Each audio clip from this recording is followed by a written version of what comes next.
Bismillahirrahmanirrahim.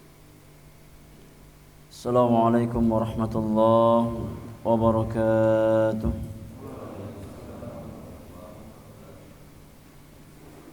Alhamdulillahi rabbil alamin. Hamdan katsiran tayyiban mubarakan fihi kama yuhibbu rabbuna wa yardah. Wassalatu wassalamu ala ashrafil mursalin wal mab'uuthi rahmatan lil alamin nabiyyina Muhammadin wa alihi wa sahbihi ajma'in wa man tabi'ahum bi ihsanin ila yaumiddin. Fa inna asdaqal hadithi kitabullah wa khairal hadi hadi nabiyyina Muhammadin sallallahu alaihi wasallam wa syarral umuri muhdatsatuha wa kullu muhdatsatin bid'ah wa kullu bid'atin dhalalah wa kullu dhalalatin finnar. Allahumma inna nas'aluka ilman nafi'an wa rizqan tayyiban wa amalan mutaqabbala wa na'udzu bika min ilmin la yanfa' wa qalbin la yakhsha' wa nafsin la tashba' wa min da'watin la yustajabu laha. Amma ba'd, ikhwani fillah wa akhwati fid din, rahimani wa rahimakumullahu ajma'in. Di pagi hari ini kita memperbaharui syukur kita kepada Allah Subhanahu wa taala atas semua kenikmatan yang Allah berikan kepada kita semuanya, wabil khusus nikmat hidayah, nikmat iman dan nikmat Islam, nikmat tauhid dan nikmat sunnah Rasulullah sallallahu alaihi wasallam. Dan kita senantiasa meminta kepada Allah agar dijaga di atas nikmat-nikmat tersebut sampai akhir kehidupan kita di dunia yang fana ini. Salawat dan salam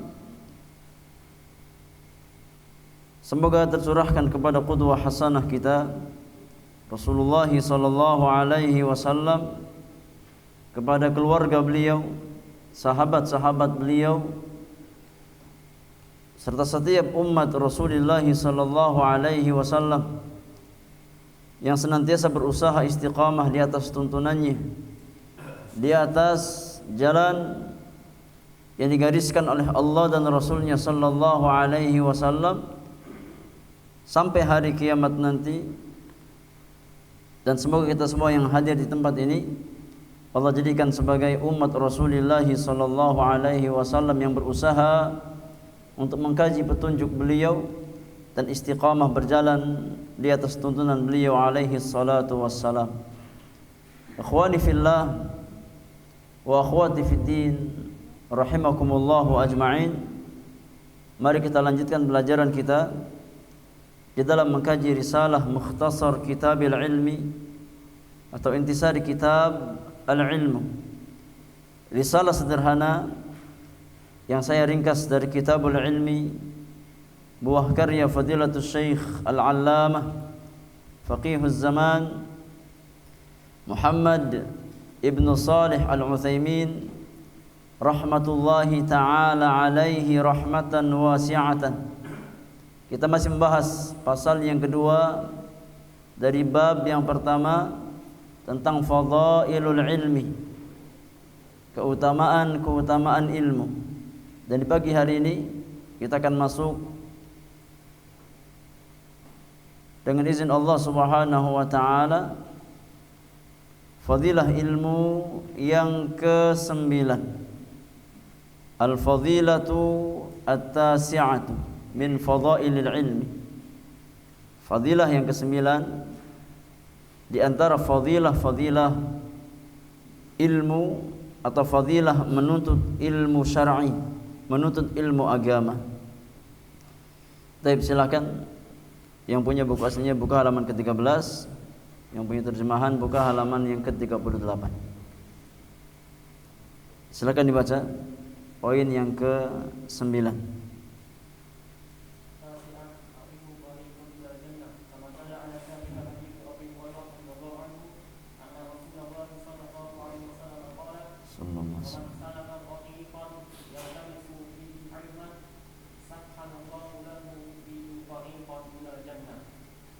Baik. Jazakallahu khairan wa barakallahu fiik. Silakan baca terjemahannya. Ilmu adalah jalan menuju surga. Bagaimana yang disebutkan oleh hadis Abu Hurairah radhiyallahu anhu, dia berkata, Rasulullah SAW bersabda, Sallallahu alaihi wasallam.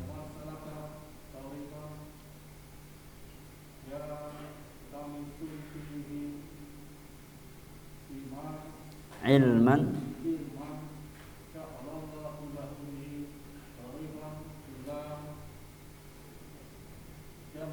Nah. Barang siapa yang memiliki suatu jalan untuk menuntut ilmu, maka Allah akan mudahkan baginya jalan menuju surga. Baik, jazakallahu khairan wa barakallahu fiik. Akhwani fillah wa akhwati fiddin, rahimani wa rahimakumullah ajma'in. Berkata penulis, ghafarallahu lahu wa liwalidayhi al-fadilatu at-tasi'atu. Fadilah ilmu yang ke-9, al-ilmu tariqun ilal jannati. Ilmu adalah jalan menuju surga Allah Subhanahu wa ta'ala. Kama dalla ala dzalika haditsu Abi Hurairah radhiyallahu anhu, sebagaimana ditunjukkan dalam sebuah hadis yang sahih yang dikeluarkan oleh Imam Muslim dan yang lainnya dari jalan sahabat yang mulia Abu Hurairah radhiyallahu taala anhu, Abdurrahman ibnu Sakhrin, anna Rasulullah sallallahu alaihi wasallam qala, bahwasanya Rasulullah sallallahu alaihi wasallam pernah bersabda, "Wa man salaka tariqan yaltamisu fihi ilman, sahhalallahu lahu bihi tariqan ilal jannah." Kata Nabi yang mulia, barang siapa yang menempuh suatu jalan dalam rangka mencari ilmu,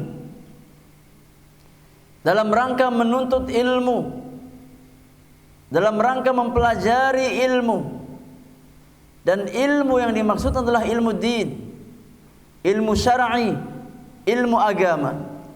Ini kaidah yang sering kita ulang, bahwasannya ini makna kata ilmu dalam nas-nas syar'i, baik Al-Qur'anul Karim ataupun sunnah Rasulullah sallallahu alaihi wasallam, apabila dimutlakkan, maka ilmu yang dimaksud adalah ilmu din, ilmu agama.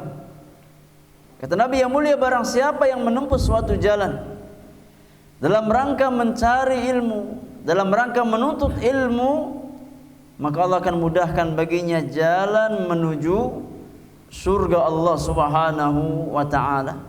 Ya, dengan yakni langkah kaki yang dia langkahkan ke majelis-majelis ilmu, dengan usaha yang dia keluarkan dalam rangka mencari jalan-jalan ilmu, maka Allah Subhanahu wa ta'ala akan mudahkan baginya jalan menuju surga Allah Subhanahu wa ta'ala. Baik, kita syarahkan hadis yang mulia ini. Al-Imam Al-Hafidh Ibnu Hajar Al-Asqalani rahimahullahu ta'ala, di dalam kitabnya Fathul Bari, beliau menjelaskan, kata Al-Hafidh, nakkara tariqan wa nakkara ilman liyatanawala anwa'at turuqil musilati ila tahsilil ulumi waliyandarija fihi al-qalil wal katsir. Ya. Kata beliau Rasulullah sallallahu alaihi wasallam menyebutkan kata tariq dan kata ilmu itu dengan isim nakirah. Dengan isim nakirah. Nabi yang mulia mengatakan wa man salaka tariqan yaltamisu fihi ilman. Kata tariq dan kata ilm itu dua-duanya disebutkan dalam apa? Dalam bentuk isim nakirah. Iya. Untuk sebuah hikmah, ya, untuk sebuah faidah, agar mencakup segala jenis jalan yang mengantarkan seorang hamba untuk mendapatkan faidah-faidah ilmu, ya, dan agar termasuk di dalamnya ini semua kuantitas, baik yang kita pelajari itu sedikit ataupun banyak. Faham gak jemaah? Faham apa tidak? Faham?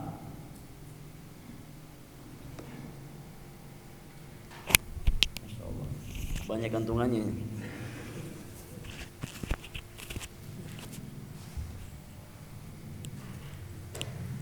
Baik. Dalam hadis Abu Hurairah apa kata Nabi sallallahu alaihi wasallam?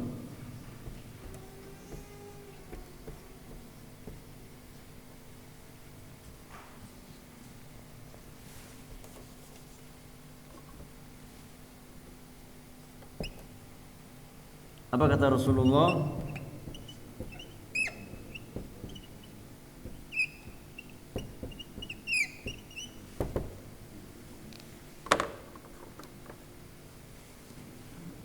Kata Nabi yang mulia, "Waman salaka tariqan." Sambil dihafalkan jemaah hadisnya ya. "Waman salaka tariqan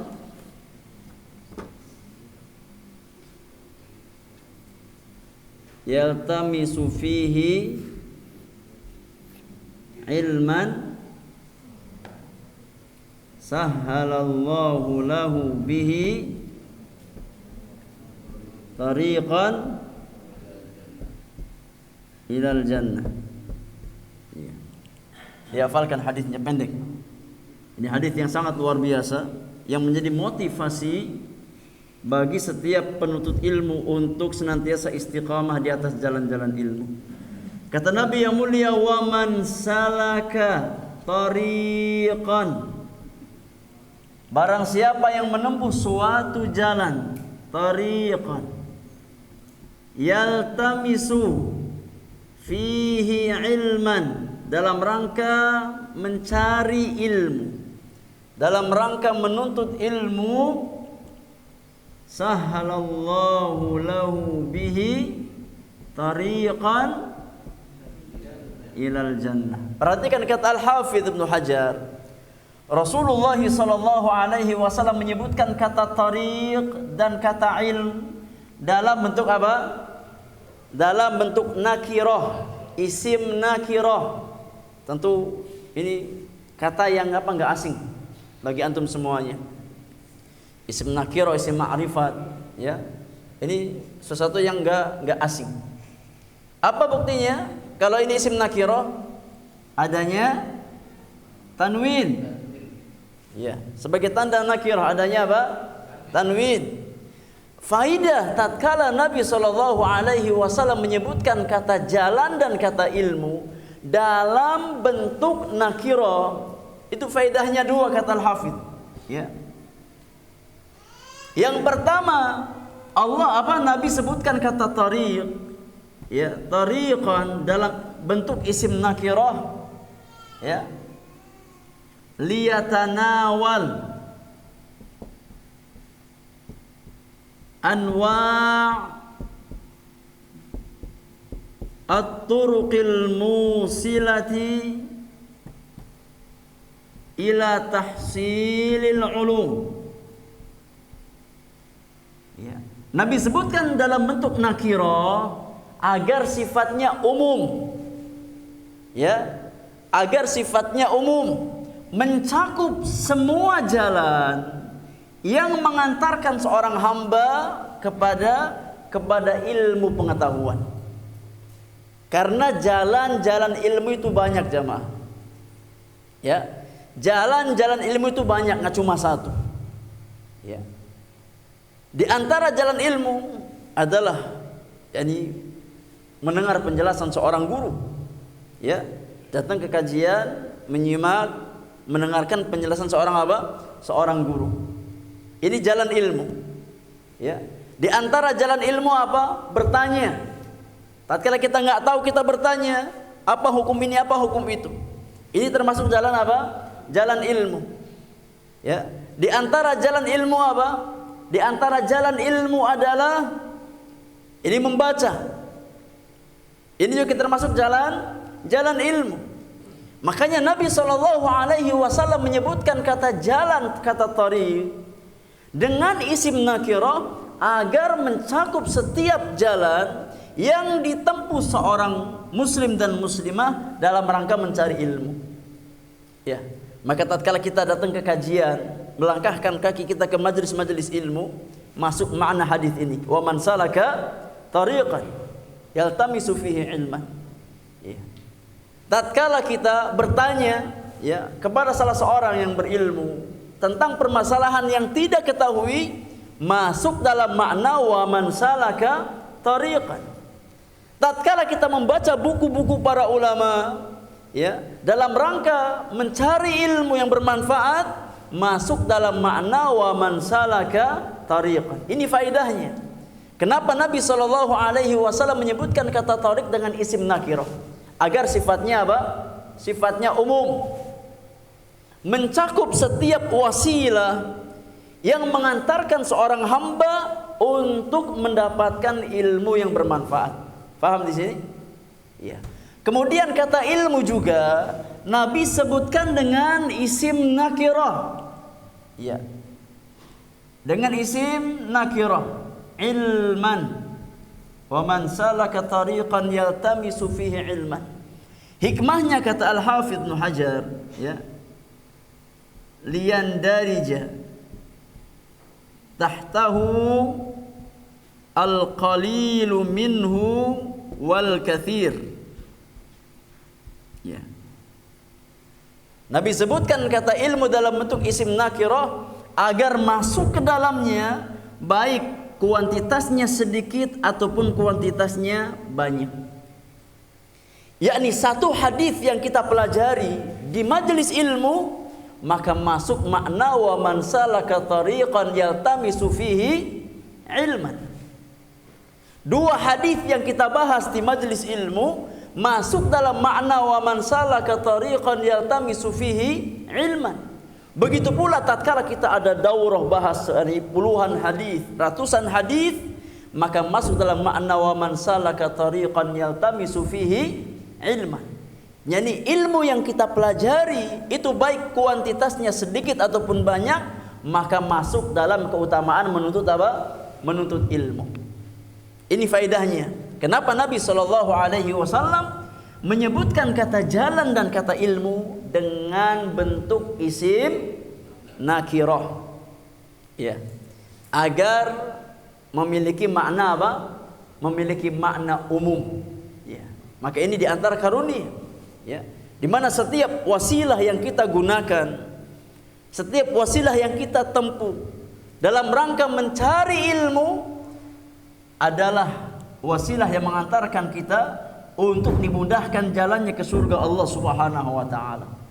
Begitu pula setiap ilmu agama yang kita pelajari, baik kuantitasnya sedikit, satu ayat yang kita kaji, ya, satu ayat yang kita hafalkan, satu hadis yang kita pelajari, satu kaidah ilmu yang kita bahas, meskipun hanya satu hadis, maka masuk keutamaan wa man salaka tariqan yaltamisu fihi ilman sahalallahu lahu bihi tariqan ilal jannah. Ini makna perkataan Al-Hafidz Ibnu Hajar tadi, ya. Untuk bisa cek dalam kitab Fathul Bari di Syarh Sahih Al-Bukhari. Kemudian beliau juga berkata, Al-Hafidz juga berkata, menjelaskan makna sahalallahu lahu bihi tariqan ilal jannah. Ya. Barang siapa yang menempuh suatu jalan dalam rangka mencari ilmu, dalam rangka menuntut ilmu, Allah akan mudahkan baginya jalan ke surga. Beliau jelaskan makna kalimat yang kedua. Allah akan mudahkan jalan seorang hamba, ya, ke surga Allah Subhanahu wa taala tatkala dia berusaha mencari jalan-jalan ilmu. Apa maknanya? Kata Al-Hafidz Ibnu Hajar Al-Asqalani Asy-Syafi'i rahimahullahu taala, yakni fil akhirah, yakni di akhirat.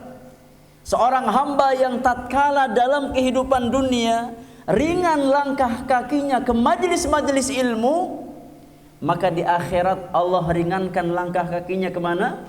Ke surga Allah Subhanahu wa taala. Ini jamaah keutamaan, ya. Orang yang ringan langkah kakinya ke majelis-majelis ilmu, Allah akan jadikan langkah kakinya ringan di akhirat nanti untuk berjalan menuju surga Allah Subhanahu wa taala. Au fi dunia, atau di dunia, ya, atau di dunia, bi an yuwaffiqahu lil a'mali salihati al musilati ilal jannah, ya, atau di dunia, yaitu dengan cara Allah Subhanahu wa taala memberikan taufik kepada seorang hamba untuk mudah beramal saleh yang mengantarkan dia ke surga Allah Subhanahu wa taala, ya, yang ini mengantarkan seorang hamba menuju surga Allah Subhanahu wa taala. Faham perkataan ini? Faham?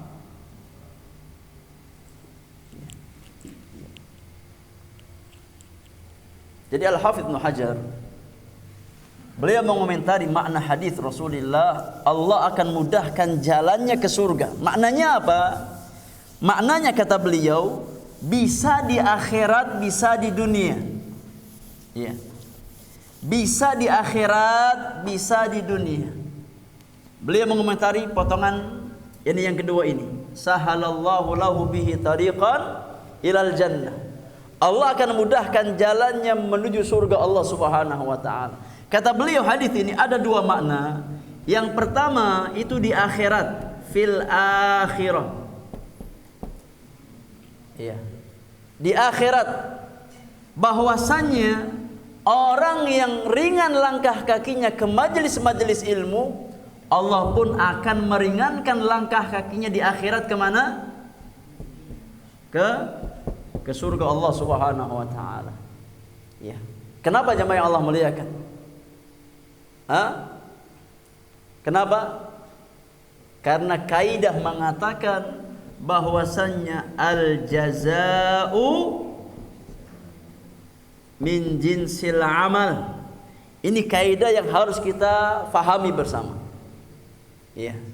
Seorang hamba yang ringan langkah kakinya ke majelis-majelis ilmu di dunia, Allah pun akan ringankan langkah kakinya di akhirat nanti ke surga Allah Subhanahu wa taala.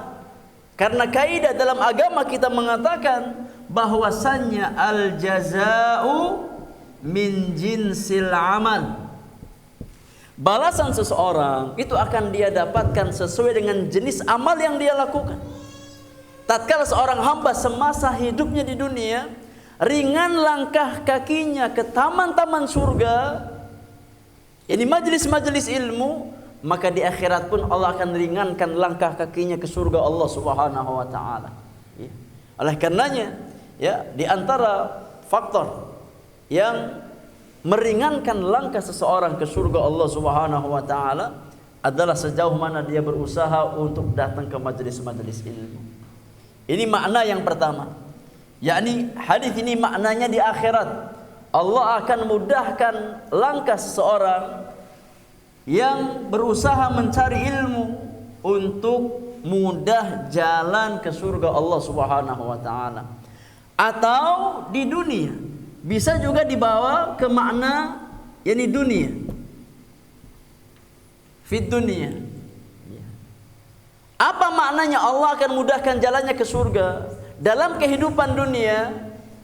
Maknanya kata Al-Hafidh bi an yuwaffiqahu lil a'malis salihati al musilati ilal jannah. yakni seorang hamba yang senantiasa datang ke majelis-majelis ilmu, Allah akan berikan dia taufik, ya. Allah akan berikan dia taufik, Allah akan berikan dia hidayah untuk mudah beramal saleh. Ya, untuk mudah beramal saleh yang mengantarkan dia ke surga Allah Subhanahu wa taala. Ini maknanya. Ya, seorang hamba yang berusaha untuk istiqamah datang ke majelis-majelis ilmu, Allah akan berikan dia kemudahan untuk beramal saleh. Ya. Allah akan berikan dia taufik untuk ringan berbuat kebaikan. Yang mana amal-amal saleh ini yang akan mengantarkan dia ke surga Allah Subhanahu wa taala. Jadi ini makna hadis, wa man salaka tariqan yaltamisu fihi ilman sahalallahu lahu bihi tariqan ilal jannah. Nah, ini maknanya kemudahan di dunia berupa taufik untuk beramal saleh, dan kemudahan di akhirat, yakni Allah akan ringankan langkah kaki seorang hamba yang berusaha untuk datang ke majelis-majelis ilmu, diringankan langkahnya untuk menuju surga Allah Subhanahu wa taala. Apa yang beliau sampaikan ini juga semakna dengan apa yang disampaikan oleh Al-Imam Ibnul Qayyim rahimahullahu taala di dalam kitabnya Miftahu Dari Sa'adah. Al-Imam Ibnul Qayyim rahimahullahu taala berkata, mengomentari makna hadis ini. Kata Imam Ibnul Qayyim rahimahullahu taala, wa qad tadhahara asy-syar'u wal qadaru, ya, ala anna al-jazaa'a min jinsil amali. Telah datang banyak dalil, baik dalil yang sifatnya syar'i ataupun kauni, qadari, yang menunjukkan bahwasannya al-jazaa'u min jinsil amal. Balasan seseorang itu sesuai dengan jenis amal yang dia lakukan. Jadi ini kaidah syar'i, kaidah agama kita. Dan yakni didukung oleh banyak dalil, baik dalil-dalil syar'i ataupun dalil-dalil qadari, bahwasannya balasan yang didapatkan seorang hamba itu sesuai dengan jenis amal yang dia lakukan. Fakama salakal abdu tariqan yatlubu fihi hayata qalbihi wa najatahu minal halak, salakallahu bihi tariqan yahsulu lahu dhalik. Kata Imam Al-Qayyim rahimahullahu taala, maka sebagaimana seorang hamba, ya, mencari jalan di dunia yang bisa menghidupkan hatinya. Maksudnya apa jemaah? Jalan yang bisa menghidupkan hati kita, yakni jalan ilmu. Ini sebagaimana seorang hamba mencari jalan ilmu di dunia yang bisa menghidupkan hatinya dan bisa menyelamatkan dia dari kesengsaraan atau kebinasaan, Allah pun akan berikan jalan tersebut kepada dirinya.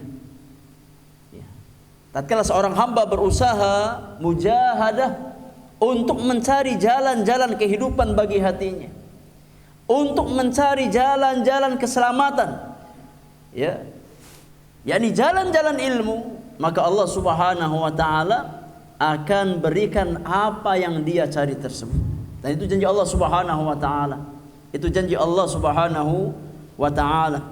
Ya, sebagaimana Allah sebutkan di akhir surat Al-Ankabut, "Walladzina jahadu fina lanahdiyannahum subulana wa innallaha lama'al muhsinin." Dan orang-orang yang bersungguh-sungguh, kata Allah, yang bermujahadah untuk mencari jalan-jalan keridhaan kami, maka kami akan tunjukkan kepadanya jalan yang kami ridhoi. Nah, maka balasan seorang hamba itu sesuai dengan jenis amal yang dia lakukan. Tatkala seseorang berusaha mencari jalan keselamatan dengan niat yang ikhlas semata-mata hanya karena Allah Subhanahu wa taala, Allah akan berikan apa yang dia cari tersebut. Kemudian Fadilatul Syekh Abdul Muhsin Al-Abbad Al-Badr,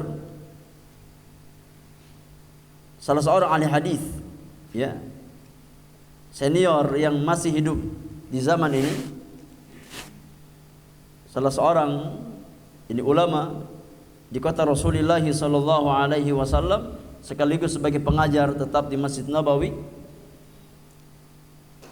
Beliau menjelaskan, ya, beberapa faidah dari hadis Abu Hurairah di atas. Kata Syekh Abdul Muhsin Al-Abbad Al-Badr hafizahullah ta'ala, di antara faidah hadis Abu Hurairah di atas adalah al-hathu ala talabil ilmi syar'i. Hadis tersebut memberikan motivasi dan anjuran kepada setiap muslim dan muslimah untuk meniti jalan ilmu syar'i, ya, untuk mempelajari ilmu agama, wa sulukit tariqil musilati ila tahsilihi, dan juga memberikan motivasi kepada setiap muslim dan muslimah untuk berusaha menempuh jalan yang bisa mengantarkan dia untuk mendapatkan faidah-faidah ilmu. Seperti apa contohnya jalan-jalan ilmu itu? Kata beliau, min iqtina'il kutubil mufidah. Ya, di antara jalan ilmu adalah ini membeli kitab-kitab yang bermanfaat. Ya. Membeli kitab-kitab atau buku-buku yang mufidah, yang bermanfaat. Nggak cuma beli, ya. Kalau kita beli buku tapi nggak kita baca, ya nggak ada manfaatnya, ya. Jadi jangan hanya sebatas jadi kolektor kitab, ya. Ini penyakit sebagai penuntut ilmu, ya. Ini diantara apa penyakit sebagian tulabul ilmi, ya, bersemangat hanya sebatas beli kitab, ya, bersemangat hanya sebatas mengoleksi kitab, ya. Tapi bacanya apa? Bacanya malas, ya. Itu bukan jalan ilmu. Jalan ilmu adalah seseorang membeli buku dan dia baca buku tersebut. Kalau ada yang nggak paham maka ditanyakan, ya. Adapun hanya sebatas menjadi kolektor buku, maka tidak akan mengantarkan kita kepada jalan ilmu. Sebesar apapun perpustakaan pribadi yang antum punya, ya. Malah yang pintar apa? Ternyata yang pintar rayapnya, bukan kitanya, ya. Terkadang ada orang punya buku banyak, punya perpustakaan pribadi besar, tapi nggak pernah dia baca. Justru yang ambil manfaat rayap. Maka yang pintar rayapnya bukan orangnya. Jangan seperti itu, ya. Jadi kata Syekh Abdul Muhsin Al-Abbad, di antara jalan ilmu yang mengantarkan seorang hamba kepada ilmu yang bermanfaat adalah membeli buku-buku para ulama, wa qira'atuha, dan dia baca buku-buku itu. Enggak cuma sebatas kita jadikan sebagai pajangan, ya. Enggak cuma sebatas kita koleksi, tapi kita telaah, kita baca. Nah, dan terkadang Terkadang ini kebanyakan di antara kita itu semangatnya hanya di awal, ya. Semangatnya hanya di awal. Datang ke toko buku, dapatkan judulnya bagus, masya Allah, dia beli, ya semangat baca. Nah, baru 1-2 halaman sudah dia tinggalkan. Ya. Maka orang-orang seperti itu tidak akan mendapatkan ilmu secara maksimal. Kemudian di antara jalan ilmu, kata Syekh Abdul Muhsin Al-Abbad, adalah wa mulazamatul ulama, bermulazamah bersama ahli ilmu. Ini senantiasa menempel, ya, untuk mengambil faidah-faidah ilmu dari para ulama.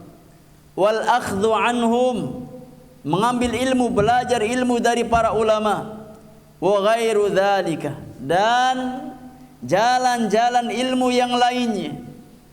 Wal jazaa'u 'ala dzalik minallahi tashilut tariqil lati yasilu biha talibul ilmi ilal jannah. Ya, dan balasannya Allah berikan kepada seorang penuntut ilmu yang berusaha mencari jalan-jalan ilmu adalah Allah berikan kemudahan baginya untuk berjalan menuju surga Allah Subhanahu wa taala. Ini faedah yang pertama yang beliau sebutkan. Jadi hadis Abu Hurairah di atas itu motivasi bagi orang-orang beriman untuk senantiasa berusaha meniti jalan-jalan ilmu dengan berbagai macam jalan yang ada di dalamnya. Kemudian faedah yang kedua, kata beliau, di antara faedah hadis Abu Hurairah di atas, wa fihi targhibun fir rihlati fi talabil ilmi wal ijtihadi fi tahsilihi. Dalam hadis tersebut terdapat targhib, yakni motivasi. Terdapat motivasi bagi setiap penuntut ilmu untuk rihlah dalam menuntut ilmu. Ya, untuk rihlah di dalam talabul ilmi dan bersungguh-sungguh dalam menuntut ilmu syar'i. Ya. Ini di antara sunnah para ulama, ya, yang menjadikan mereka orang-orang yang berilmu.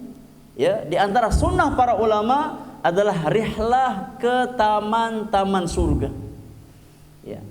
Rihlah ke majelis-majelis ilmu. Ya, terkadang kalau kita dengar kata rihlah, itu gambarannya apa jemaah? Hah? Iya. Ke puncak. Ya. Kemana lagi? Iya. Pokoknya kalau kita dengar kata rihlah, itu gambarannya apa? Jalan-jalan. Padahal dahulu para ulama, kata rihlah yang ada dalam benak mereka adalah rihlah ke majelis-majelis ilmu. Ini di antara musibah, ya, di zaman sekarang. Tatkala seorang thalibul ilmi enggak kenal kata rihlah kecuali Kecuali jalan-jalan. Ya. Sedangkan kata rihlah itu digunakan oleh para ulama untuk datang ke majelis-majelis ilmu. Ya. Maka hadis ini memberikan motivasi kepada setiap muslim dan muslimah untuk ini rihlah ke majelis-majelis ilmu, rihlah ke taman-taman surga. Makanya antum ajak keluarga antum, ayo kita rihlah. Ya, insyaallah Sabtu pagi kita rihlah. Kan senang tuh anak-anak ya. Alhamdulillah, diajak rihlah. Rihlahnya kemana? Rihlahnya ke Bukit Bunga. Rihlah. Ya, ajak istri antum. Mah, insyaallah kita pekan depan rihlah ya. Pada subuh. Jadi sebelum subuh siap-siap semuanya, sudah rapi pakaian. Nanti ini kita rihlah jalan setelah salat sunnah ini fajar 2 rakaat, kita rihlah jalan. Ya. Setelah jalan kemudian kok masuknya kemana? Ke Bukit Bunga. Rihlah kemana ini Pak? Ya rihlah ke taman ilmu. Ajak tangga antum, ya. Ayo kita rihlah. Ya. Rihlahnya kemana? ke majelis-majelis ilmu. Ya. Itu sunnah para ulama terdahulu. Sahabat yang mulia Abu Ayyub Al-Ansari rahimahullahu taala wa radhiyallahu anhu, ya. Abu Ayyub Al-Ansari, beliau rihlah dari Madinah ke Mesir, ya, fi talabil haditsil wahid, hanya untuk mencari satu buah hadis Rasulullah sallallahu alaihi wasallam. Bayangkan, hanya untuk cari satu hadis harus rihlah dari Madinah ke mana? Ke Mesir. Lihat bagaimana perjuangan para ulama kita terdahulu. Jabir bin Abdullah radhiyallahu taala anhu, beliau rihlah, ya, dari Madinah ke Syam, ke Damaskus, ke Suriah, fi talabil haditsil wahid, hanya demi dapat satu buah hadis. Bayangkan, kalau kita di sini rihlah cuma apa? Cuma beda apa? Beda klaster. Ya. Cuma beda bukit. Yang satu dari Bukit Cempaka ke Bukit Bunga, ya, dari Bukit Hijau ke Bukit Bunga. Tapi para ulama kita lintas apa? Lintas benua, jemaah Allah muliakan. Ini lintas negara. Bayangkan, dari Madinah ke Mesir, dari Asia ke Afrika. Iya. Dan wasilahnya apa? Kalaupun naik kendaraan, paling banter kendaraannya apa? Kuda atau unta. Yang dia tempuh berbulan-bulan demi hanya dapat satu hadis Rasulullah sallallahu alaihi wasallam. Justru itulah yang membuat ilmu seseorang apa? Berkah. Ini harus kita fahami. Justru tatkala semakin berat usaha seseorang untuk dapat ilmu, semakin dia menghargai ilmu. Ya. Kenapa di zaman kita ilmu itu murah sekarang? Ya, karena mudah kita dapatkan. Ya. Makanya gak kita hargai sebagaimana mestinya. Tapi di zaman-zaman terdahulu, tatkala seseorang ini begitu sulit untuk mendapatkan ilmu, harus mujahadah, harus keluar, harus rihlah, bahkan harus berjalan berbulan-bulan hanya dapat satu hadis. Tapi itulah sisi keberkahan ilmu. Ya. Semakin seseorang dia bersungguh-sungguh, semakin seseorang keluar tenaga, keluar biaya untuk mendapatkan ilmu, maka insya Allah semakin berkah ilmu yang dia miliki. Dan ini di antara sebab, ya, kenapa kita banyak bikin majelis ilmu atau bikin banyak kelas-kelas ilmu, ya, tapi tidak banyak mencetak orang-orang yang berilmu.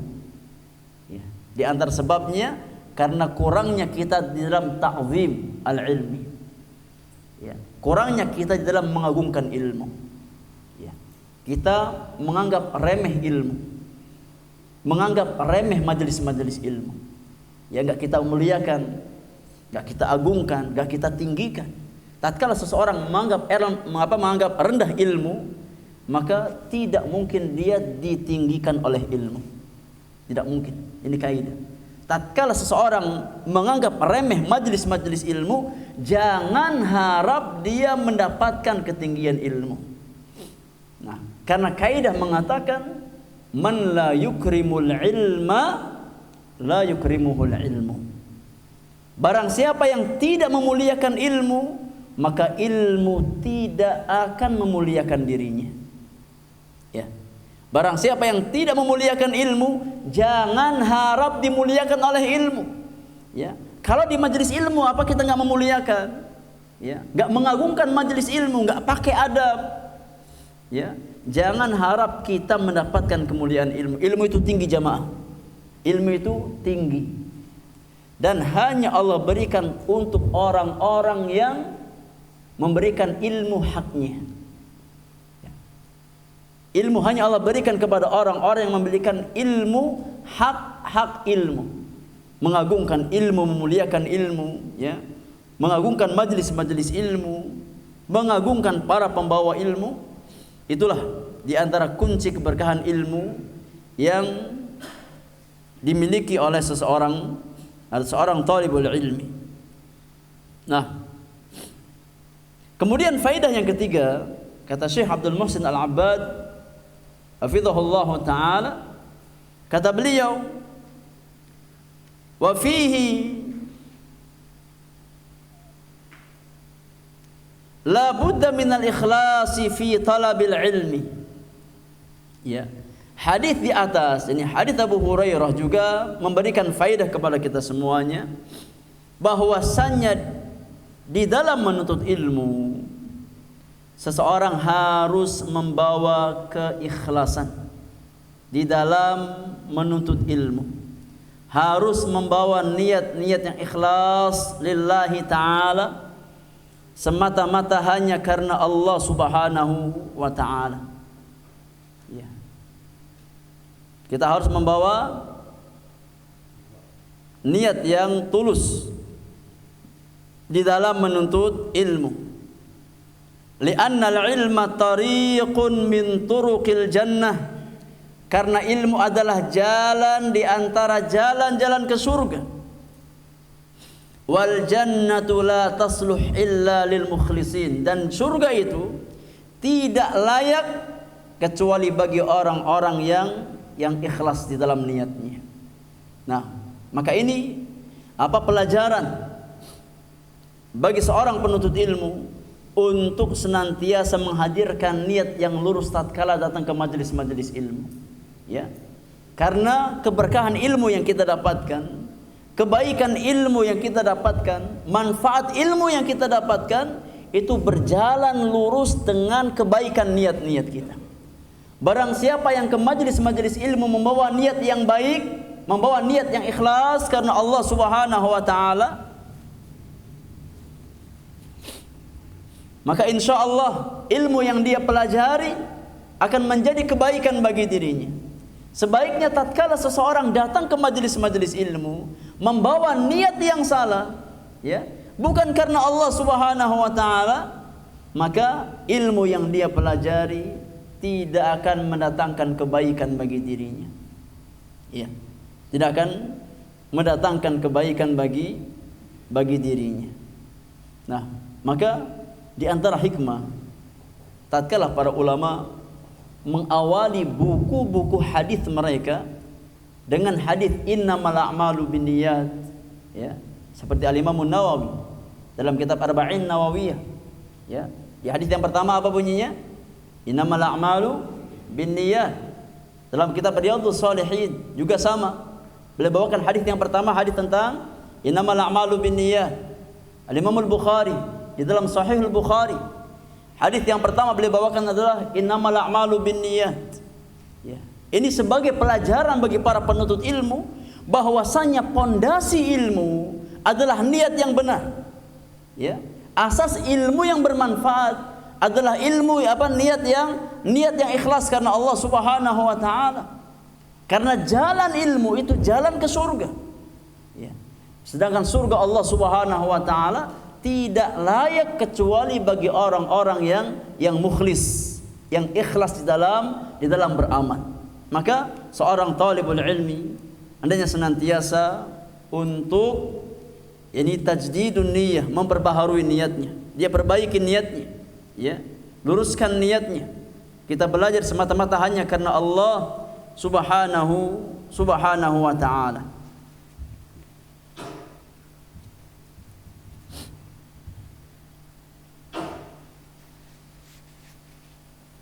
Kemudian faedah yang keempat yang beliau sebutkan, di antara faedah hadis Abu Hurairah,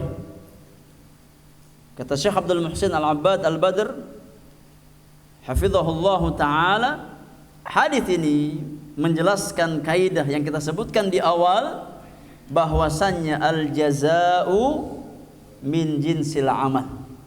Ya. Ini di antara dalil dari kaidah agama kita bahwasannya al-jazaa'u min jinsil amal. Balasan seseorang akan dia dapatkan sesuai dengan jenis amal yang dia lakukan. Tatkala seorang hamba berusaha mencari jalan-jalan kebaikan, maka Allah balas dengan memberikan kebaikan tersebut untuk dirinya. Nah, Ini di antara faidah dari hadis Abu Hurairah radhiyallahu taala anhu wa ardhah. Nah,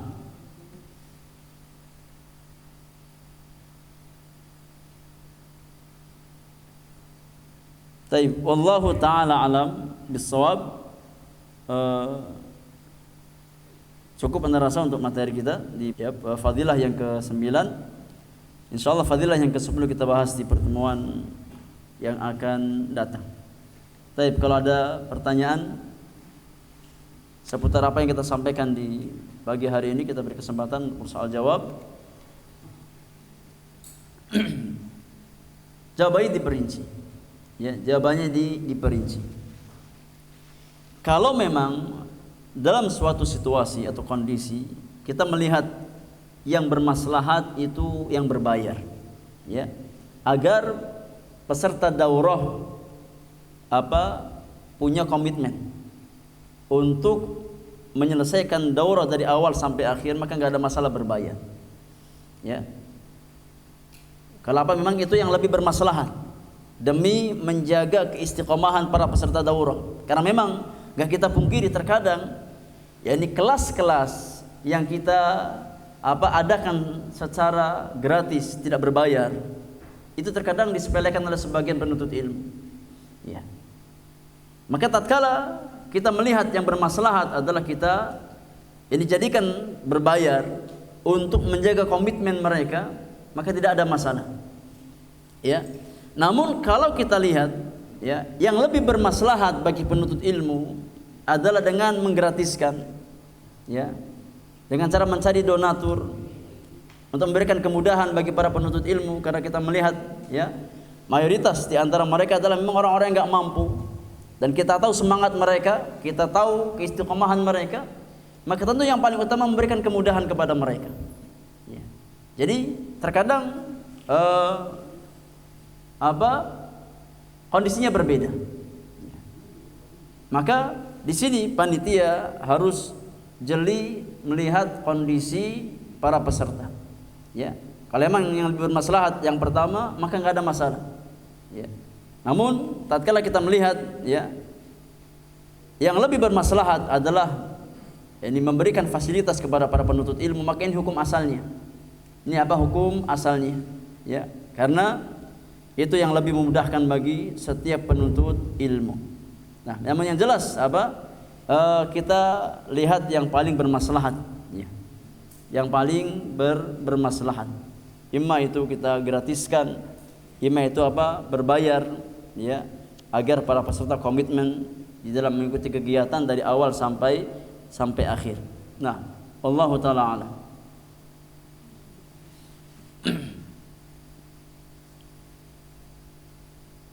Ada yang lain, jemaah? Fadhal.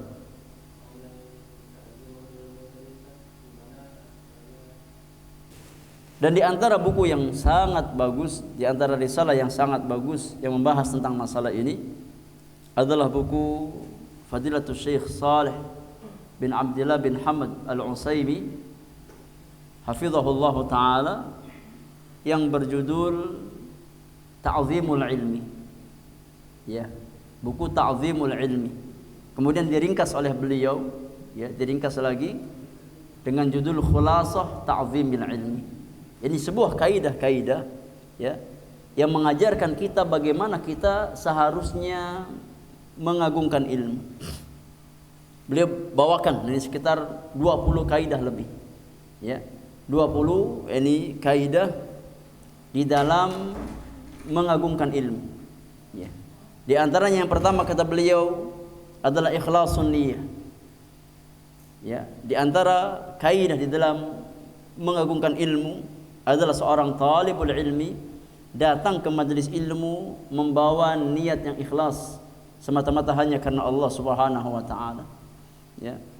Di antara kaidah di dalam ta'zimul ilmi agar kita mampu mengagungkan ilmu adalah tathhir wi'a'il ilmi, membersihkan bejana ilmu, yang membersihkan hati-hati kita dari segala macam kotoran, ya, dari segala macam penyakit hati, seperti penyakit riya, penyakit sum'ah, penyakit hasad, ya. Karena ilmu yang baik itu tatkala disimpan dalam bejana yang baik. Ya. Ilmu yang bermanfaat itu tatkala disimpan dalam apa? Bejana yang bersih. Persis seperti apa? Seperti gelas. Ya.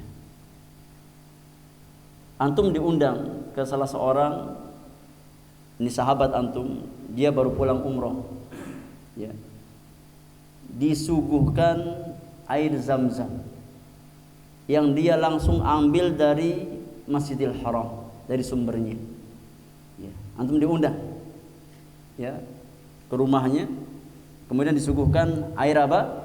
Air Zam-Zam, air terbaik di atas muka bumi. Yang Nabi katakan bahwasanya ma'u Zam-Zam lima syuribalahu.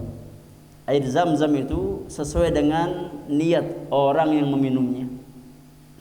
Kalau dia niat minum air Zam-Zam untuk diistiqomahkan di atas agama Islam, Allah berikan dia keistiqomahan. Kalau dia minum air Zam-Zam dengan niat dikuatkan ilmunya, Allah berikan dia kekuatan ilmu. Ya. Namun antum dapati bahwasanya gelas yang apa dia jadikan sebagai wadah untuk menuang air Zam-Zam itu apa, lumutnya tebalnya 5 cm. Berlumut. Ya. Kemudian ada ini kotoran cicak. Ya.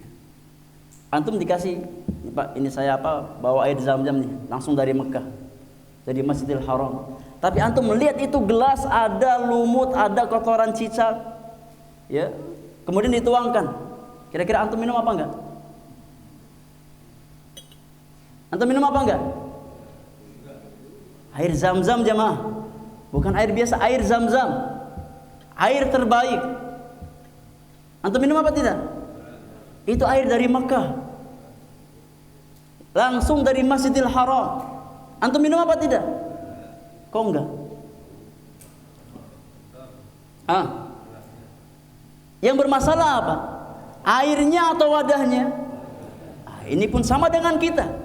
Tatkala kita mendapatkan, kenapa kita rajin datang ke majelis ilmu, tapi seringkali ilmu kita nggak bermanfaat? Karena wadah ilmunya yang bermasalah, bukan ilmunya. Ya. Karena kita punya hati kita kotor. Ya. Penuh dengan penyakit ria, penyakit sum'ah, penyakit hasad, penyakit dengki, ya. Jadi yang bermasalah bukan ilmu yang kita pelajari. Seringkali yang bermasalah adalah bejana ilmu itu. Maka di antara kiat agar kita mendapatkan ilmu yang berkah, pastikan kita untuk melatih kebersihan hati-hati kita. Jangan sampai kita datang ke majelis ilmu, ya, dengan membawa bejana yang kotor. Ya. Kalau seseorang datang ke majelis ilmu membawa bejana apa yang kotor, maka ilmunya tidak akan bermanfaat. Ya. Jadi luruskan niat, bersihkan hati, kemudian memahami manhajiyah, metode di dalam belajar. Ya. Ini semua diantara kiat-kiat agar kita bisa mengagungkan ilmu. Ya. Karena rekomendasikan kepada penanya dan kepada kita semuanya untuk membaca kitab Khulasah Ta'zimil Ilmi. Ya, ringkasan kaidah-kaidah di dalam mengagungkan ilmu agama, agar ilmu yang kita pelajari diberikan keberkahan oleh Allah Subhanahu wa taala dan menjadi ilmu yang bermanfaat. Ya, bukan ya. Insyaallah kita lanjutkan di pertemuan yang akan datang. Semoga berfaedah untuk kita semuanya, terutama bagi yang berbicara di hadapan hadirin sekalian. Apa-apa yang hak semata-mata taufik dari Allah, yang salah dan kurang karena kesalahan dan kekurangan ilmu yang saya miliki. Wallahu taala alam bissawab. Wa sallallahu ala nabiyyina Muhammadin wa alihi wa sahbihi ajma'in. Wa akhiru da'wana alhamdulillahi rabbil alamin. Subhanakallahumma wa bihamdika asyhadu an la ilaha illa anta astaghfiruka wa atubu ilaik. Assalamualaikum warahmatullahi wabarakatuh.